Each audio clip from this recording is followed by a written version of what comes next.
blue screen error is due to recent software or hardware change. And hold power button for 8 seconds multiple times until you get these options. Advanced options. Troubleshoot. Startup settings. Press F5 to enable safe mood with networking.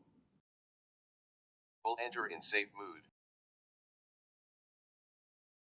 Go to Control Panel, Features, and Programs and go to Uninstall Programs.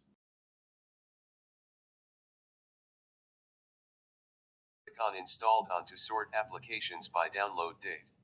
Safe mood by default does not allow to uninstall applications, that's why we need to run commands to enable Windows installer first. Open CMD and run as administrator. The first command as it is, mind every spacing and characters, and hit enter. Similarly, copy the other two commands step by step. Once done, go to Programs and Features and uninstall latest updated apps.